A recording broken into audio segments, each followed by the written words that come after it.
예수님께서 십자가에 달려 돌아가시기 전에 주님께서 하늘에 올라가신 후에 때가 되면 재림하실 것을 가르쳐 주셨습니다. 주님께서 세 가지 비유를 가르쳐 주셨는데 열처녀 비유와 달란트 비유, 그리고 오늘 본문에 실천에 대한 세 가지 비유를 주님께서 집중적으로 가르쳐 주셨습니다. 천국을 바라보는 성도라고 하면, 또 구원받은 성도라고 하면 항상 주님께서 이 땅에 오실 것이다, 그리고 내가 주님에게 판단을 받을 것이다, 그런 것들을 생각하면서 신앙생활을 해라, 이것을 가르쳐주고 계시는 것이죠. 31절에 보니까 인자가 자기 영광으로 모든 천사와 함께 올 때 자기 영광의 보호자에 앉으리니, 주님께서 영광의 보호자에 앉아 계시면서 온 인류 모든 사람에 대한 그러한 판단을 하시겠다고 말씀을 하고 계시는 것이죠. 주님이 재판관의 자리에 서신다고 하는 것입니다. 제자들은 현재 주님의 모습을 보고 있을 때 초라한 주님을 보고 있는 거 아니겠습니까? 그러나 주님은 영광을 받으신 후에 상상하지도 못할 정도의 권세를 가지고 모든 사람을 심판하신다는 것을 말씀하고 있습니다. 33절에 보니까 주님께서 사람들을 모으시고 오른쪽 왼쪽으로 나누시고 특별히 오른쪽에는 양, 왼쪽에는 염소를 구분하셨다, 이렇게 말씀을 하고 계십니다. 양과 염소에 대한 것은 유대인들이 잘 아는 그러한 예화죠. 주님이 잘 알고 있는 그러한 예화를 하고 계시는 것입니다. 양과 염소를 이스라엘 사람들이 같이 키우는 이유는, 만일에 양들에게 먹이를 주는데 양들은 한꺼번에 몰려들어서 자기들이 먼저 먹으려고 하다가 자기들끼리 서로 밟히고 쓰러지고 그래서 죽는 경우가 있다고 그래요. 그래서 염소를 같이 키우면 이 염소들은 들이받는 걸 좋아하니까 이렇게 먹으러 갔다가도 옆에 있는 양도 들이받고 앞에 있는 것도 발로 차고, 어쨌든 자꾸 차니까 한꺼번에 몰리지 않고 흩어지게 되는 것이죠. 그래서 사고가 나질 않는데요. 그래서 이 세상에는 염소가 필요한 겁니다. 또 하나는 어떤 사나운 짐승들이 양을 잡아먹으러 올 때 이 염소는 끝까지 대항을 한다고 하는 것이죠. 그래서 어느 정도 양들을 보호할 수 있다. 그러니까 목자들이 양과 염소를 키우는데 같이 섞어서 키우는 것 같지만 실상 목자의 마음은 양에게 있는 것이죠. 염소라고 하는 것은 양을 더 잘 키우기 위해서, 보호하기 위해서 염소를 키우는 것이다, 이렇게 책에 보면 나와 있습니다. 그러다가 이제 저녁이 되면은 양과 염소를 분리한다고 그럽니다. 왜냐하면 양들은 추워도 그 추위를 자기가 잘 이길 수 있는데 염소들은 추위를 잘 이기지 못한다고 합니다. 그래서 저녁이 돼서 양과 염소를 구분하는데 염소가 자는 자리, 양들이 자는 자리가 다 따로따로 있다 하는 것이죠. 이것을 주님께서 다 보시고 또 이스라엘 사람들이 이것을 너무나 잘 알고 있기 때문에 이러한 비유로 말씀을 하시는 거죠. 어쨌든 우리가 주님이 뭐라고 말씀하실 때 그 교훈은 알아듣는 게 제일 중요하죠. 저 내용이 무슨 말씀인가, 이렇게 우리가 빨리 깨닫는 것, 이것이 중요한 것이 아니겠습니까? 그런데 주님께서 오른쪽에 있는 것이 양이라고 했는데 그 양은 의인을 가리키는 것이고, 왼쪽에 있는 것은 염소인데 그것은 악인이다, 이렇게 주님께서 말씀을 하고 계시는 것입니다. 먼저 주님께서 오른쪽에 있는 양과 같은 사람들에게 말하기를 34절에 보니까 내 아버지께 복받을 자들, 이렇게 말을 했습니다. 주님께서 세상 마지막 때 심판하시는데 오른쪽에 있는 사람들이 의인이고 그 사람들은 복을 받은 사람, 하나님께 복받을 자, 이렇게 말씀하고 있는 것이죠. 그 내용이 뭐냐 하면 34절에 보니까 창세로부터 너희를 위하여 예비된 나라를 상속받는다, 이렇게 말씀을 했습니다. 하나님께서 옛날 옛적부터 준비를 하신 것이죠. 하늘나라를, 하늘나라의 아름다운 예배 처소와 아름다운 처소를 주님이 잘 준비해 놓으신 것이죠. 바로 그것을 너희가 상속을 받는다, 이렇게 말씀을 하신 것입니다. 하나님을 믿는 사람, 의인이라고 칭함을 받는 사람은 바로 이러한 영광스러운 그러한 판단을 주님 앞에 받게 된다고 하는 것이죠.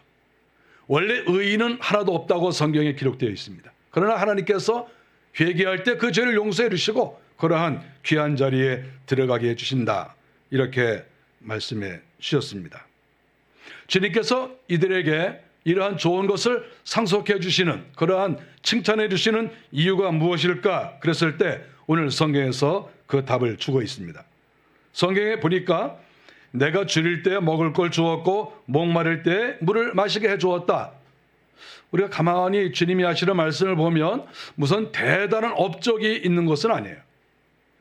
내가 줄일 때, 배가 고팠을 때 먹을 거 줬고 목마를 때 물을 주었다. 나그네가 되었을 때 내가 밤에 잠을 잘 데가 없고 거할 것이 없었는데 너희가 영접을 해줬고 내가 헐벗었는데 옷을 주었다. 병들었을 때 너희가 와서 돌아보고 냉수라도 주고 약초뿌리라도 하나 갖다 주었고 내가 옥에 갇혔을 때 너희가 돌봐줬다. 이렇게 주님께서 말씀을 하신 것이죠. 우리가 이것을 생각해 보십시오. 지금 주님께서 마지막 때에 온 인류를 모아놓고 심판하신다고 그랬어요. 그러니까 이쪽에도 엄청나게 많은 사람이 있을 것이고 이쪽에도 역시 얼마나 많은 무리들이 여기 있었겠습니까? 수많은 무리들이 있는 거죠. 오른쪽 왼쪽 다. 그런데 주님께서 여기서 지금 말씀을 하시는 거예요. 오른쪽에 있는 사람에게 너희가 이렇게 잘했다, 이렇게 얘기를 했습니다. 그래서 제가 이 생각을 해보니까 이것은 엄청난 그러한 반향을 불러일으키는 말씀이죠. 왜냐하면 마지막 때 세상을 심판하니까 너무나 많은 무리라는 것이죠. 오른쪽에도 너무나 많고 왼쪽에도 너무나 많은 거예요. 그래서 주님께서 너희들이 이렇게 잘했기 때문에 너희들이 하나님의 나라를 상속받을 것이다 그랬을 때 이들이 대답하는 것은 언제 우리가 주님을 대접했습니까? 이렇게 대답을 하지 않았습니까? 그런데 여기에서 우리가 이 주님의 심판 자리를 상상해 보십시오. 오른쪽에 수많은 사람이 있었는데 그 사람들이 한꺼번에 한 목소리로 합창하듯이 대답하지 않았겠어요? 지금 이 말씀은 주님께서 한 사람, 두 사람, 세 사람, 몇 사람 놓고 말씀하시는 게 아니에요. 몇 사람 놓고 말씀하셨다고 하면 의인 중에서 한두 사람이 주님 우리가 언제 그렇게 했어요? 이렇게 했을 거 아니겠어요? 그런데 수많은 사람이 있으니까 이 사람들이 혹시라도 자기의 말하는 것이 주님에게 들리지 않을까 봐 주여 언제 우리가 주님을 그렇게 대접했습니까? 이렇게 하지 않았겠어요? 그 목소리가 구원받은 사람이 오른쪽에 있는 사람이 너무나 많이 있으니까 이 사람들이 말할 때 합창을 하듯이 큰 소리로 무슨 어떤 행사가 있는 것처럼 큰 목소리로 주여 우리가 언제 그렇게 주님을 대하였습니까? 우렁찬 소리가 이렇게 들리지 않았겠어요? 저는 이런 상상을 할 때 저 마음이 기뻐요. 이렇게 구원받은 성도들이 이 의인들이 주님께서 칭찬을 해주셔도 그것을 주님 그렇습니다 이렇게 금방 수긍하는 것이 아니라 이렇게 주님께 겸손하게 언제 우리가 이렇게 했습니까? 자기가 좋은 일을 했는데도 그것이 기억이 안 나는 듯이 정말 진심으로 이렇게 대답했을 때 그 광경이 너무나 멋진 거예요. 합창을 했다. 우리가 여기 합창했다는 말씀이 성경에 나오지 않지만 그렇게 우리가 받아들여야 돼요. 왜냐하면 주님께서 만민을 모아놓았다고 했기 때문에 우렁찬 목소리가 여기서 나왔다고 우리가 생각하는 것이 정상이에요. 주님께서 대답하시기를 여기 내 형제 중에 지극히 작은 자 하나에게 한 것이 내게 한 것이다. 주님께서는 주님 자신에게 그렇게 대우했다고 그들을 칭찬하는 게 아니에요. 주님께서 어떤 한 사람을 데려와서 그 앞에 딱 주인공을 세워 놓으시고는 너희가 이 사람에게 했다 그거예요. 그런데 주님께서 말씀하시는 것은 이 사람은 작은 자다 이렇게 말씀을 하시는 것이죠. 여기서 보니까 네 형제 중에 이 사람은 어떤 특별한 존재가 아니고 네 형제 중에 너희들과 함께 지냈던 똑같은 인간이고 똑같은 그런 형제다. 그 사람 중에 아주 작은 자였는데 그 사람에게 너희가 그렇게 했다. 그러시면서 그렇게 한 것이 곧 내게 한 것이나 다름이 없다. 이렇게 주님께서 말씀을 하신 것이지요. 41절에 보니까 왼쪽에 있는 사람에게도 주님께서 말씀을 하셨습니다. 주님께서는 이 사람들에게 처음부터 폭언을 하셨습니다. 저주를 하신 것이죠. 주님이 말씀하시는 게 맞나 이럴 정도로 주님께서는 폭언을 하신 것 아니겠습니까? 주께서 말씀하시기를 저주를 받은 자들아 나를 떠나 마귀와 그 사자들을 위하여 예비된 영원한 불에 들어가라. 너희들 지옥 들어가. 바로 이런 말씀 아니겠습니까? 저주를 받은 자들아, 주님께서 첫 마디가 저주받은 자들아, 마귀를 위해서 준비한 그곳에 너희들 들어가라. 지옥에 들어가. 이렇게 주께서 말씀을 하신 것이지요. 영원한 불이라고 하는 것은 지옥이라고 하는 것을 우리가 다 압니다. 오른쪽에 있는 사람과 왼쪽에 있는 사람에게 하시는 말씀의 내용이 너무나 극과 극의 말씀 아니겠습니까? 한쪽에는 나라를 상속하라 그랬는데 너희들은 불에 들어가라. 또 한쪽에는 너희를 위하여 예비된 곳이 있다 그랬는데 마귀와 그 사자들을 위해서 준비된 곳, 그곳으로 들어가라. 창세로부터 준비했다 그랬는데 너희는 영원한 불 속으로 들어가라. 오른쪽에 있는 사람과 왼쪽에 있는 사람이 이렇게 극명하게 차이가 날 수가 없어요.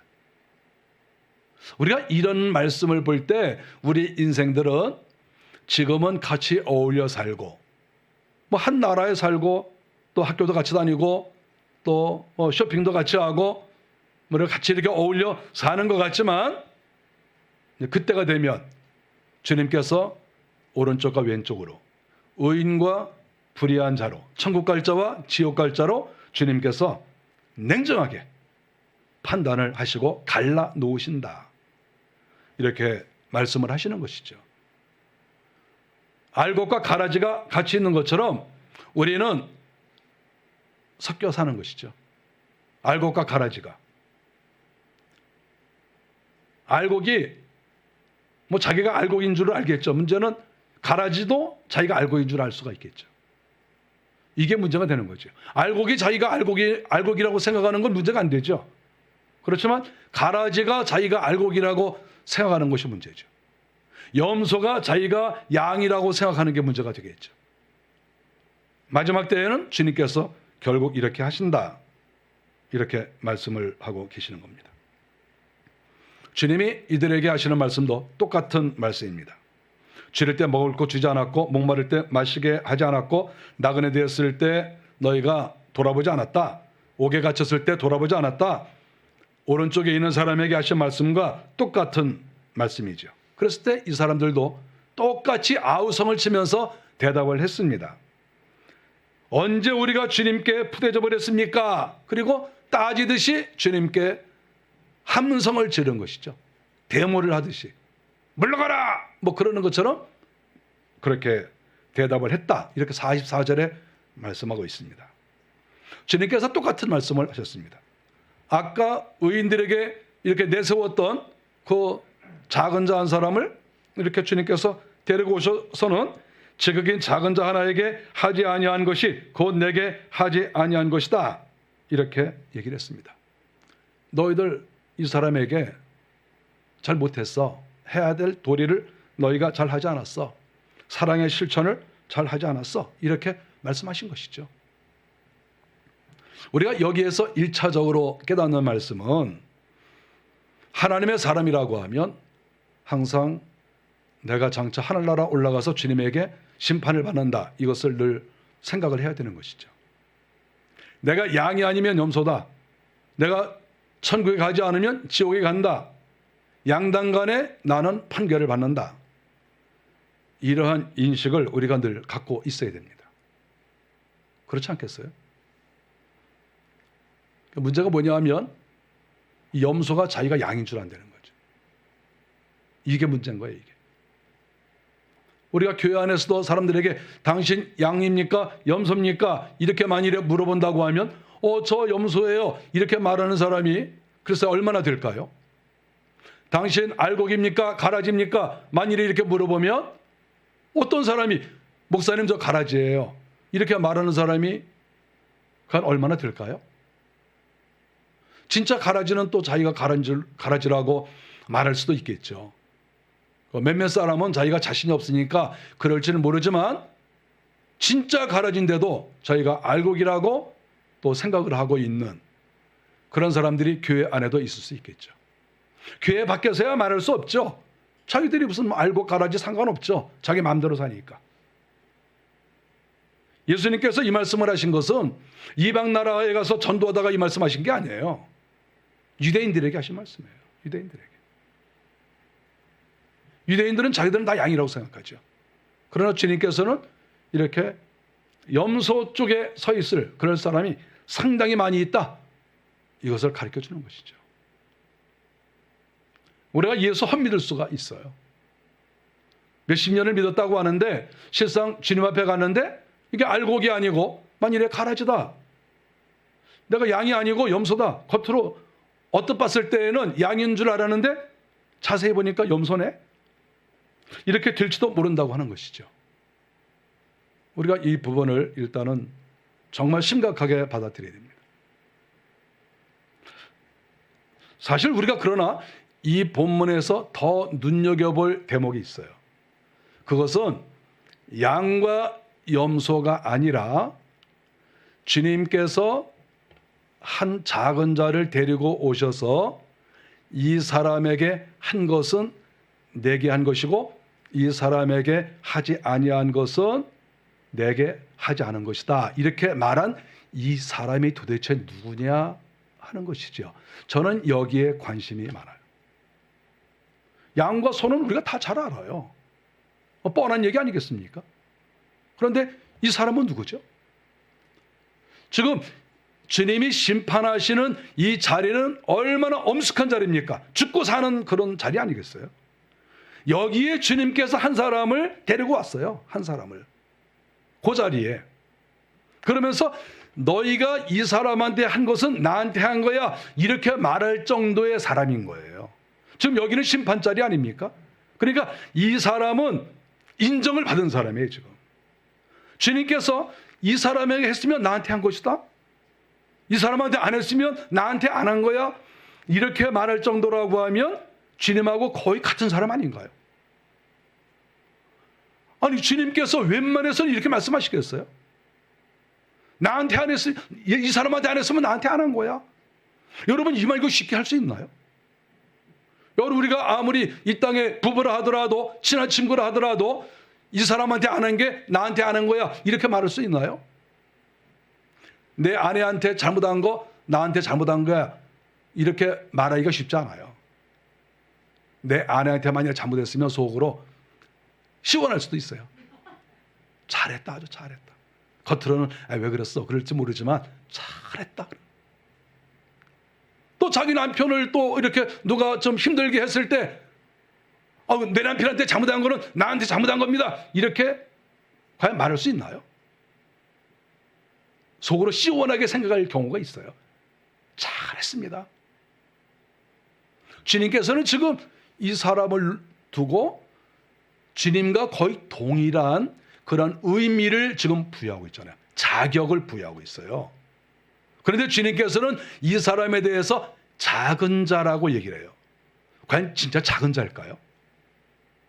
저는 이 말씀을 보면서 생각을 많이 했어요. 아니, 수많은 사람들을 지금 심판하는데 지금 의로운 사람도 심판하고 죄인도 심판하잖아요. 지금 수많은 무리들이 그 앞에 있는데 주님께서 데리고 온 그 사람이 과연 작을까요? 만일에 예를 들어서 너희가 이 사람한테 잘하지 아니한 것은 나한테 잘하지 아니한 거야. 만일에 이렇게 얘기했을 때 지옥에 갈 사람들이 만일에 이 사람이 자격이 없으면 반항할 수도 있어요. 주님, 우리는 쟤한테 잘 할 수가 없어요. 제가 무능해가지고 배고팠을 때, 줄였을 때 먹을 거 안 줬다고요? 쟤는 일을 안 해요. 일을 안 해. 만약 그럼 먹을 걸. 그럼 주님이 얼마나 낯이 뜨겁겠어요. 너희가 이 사람에게 안 한 것은 나에게 안 한 것이다. 그랬는데 우리는 열심히 일했는데 쟤는 맨날 먹고 놀았잖아요. 그런데 왜 맨날 먹고 노는 애한테 우리가 먹을 걸 줄 수가 있습니까? 그러면 주님이 뭐라고 대답을 하겠어요?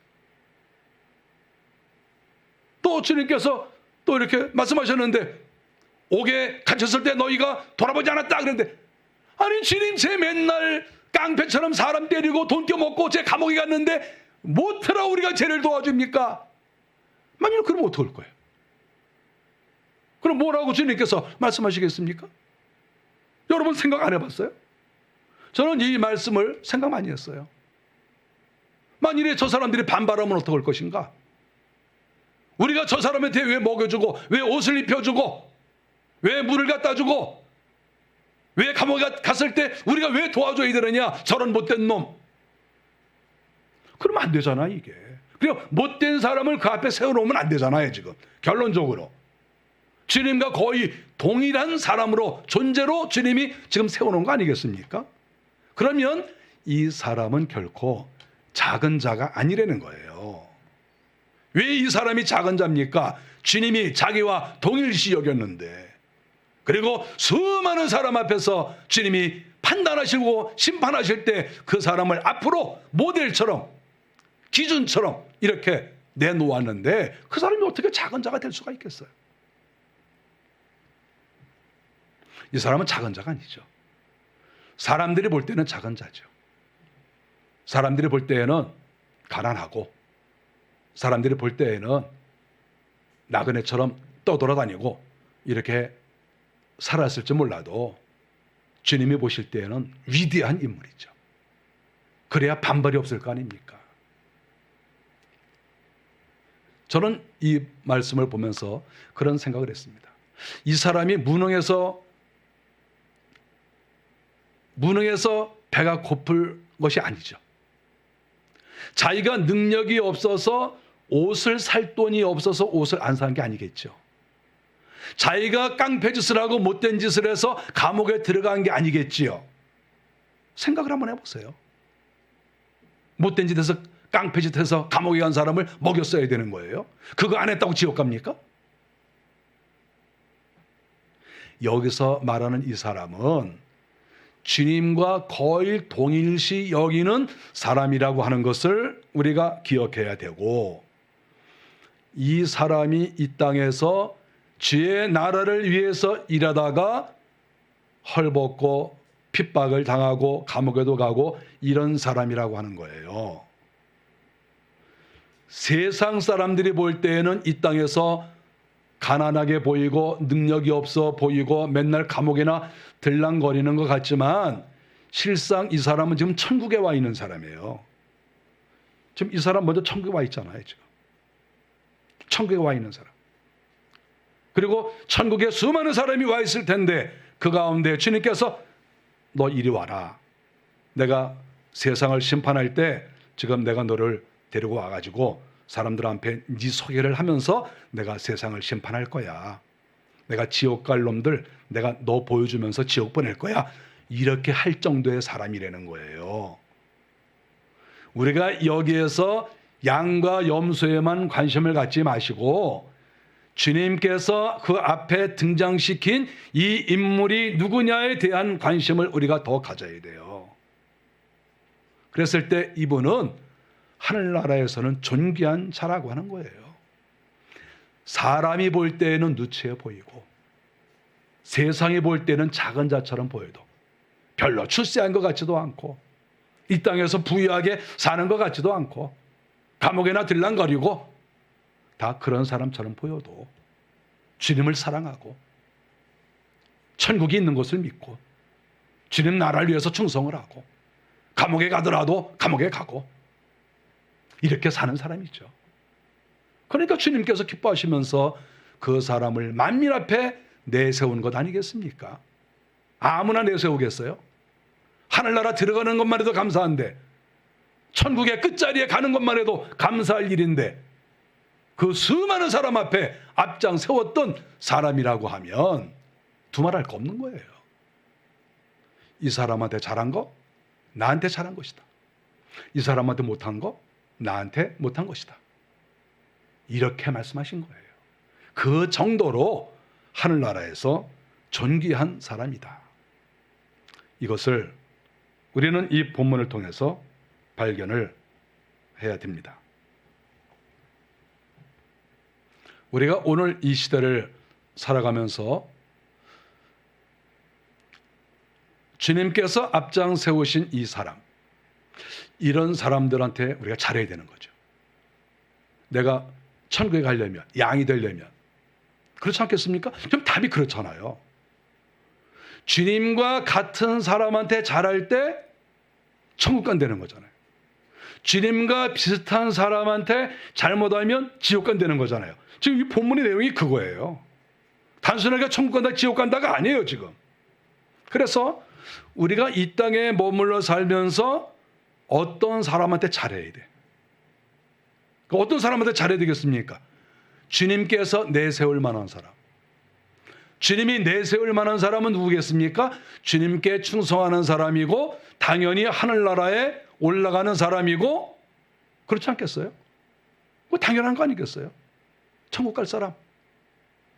주님의 나라를 위해서 희생과 봉사를 다한 사람. 천국의 일원이 되는 사람. 이런 사람한테 잘하는 거예요. 이런 사람한테 잘해야 또 거기에 가는 거예요. 즉 다른 말로 말하면 천국 갈 사람한테 잘해야 너도 천국 간다는 거예요. 저는 이렇게 이 말씀을 봐요. 이게 핵심 아니겠어요? 우리는 이 땅에서 좋은 일을 많이 할 수 있습니다. 당연히 해야죠.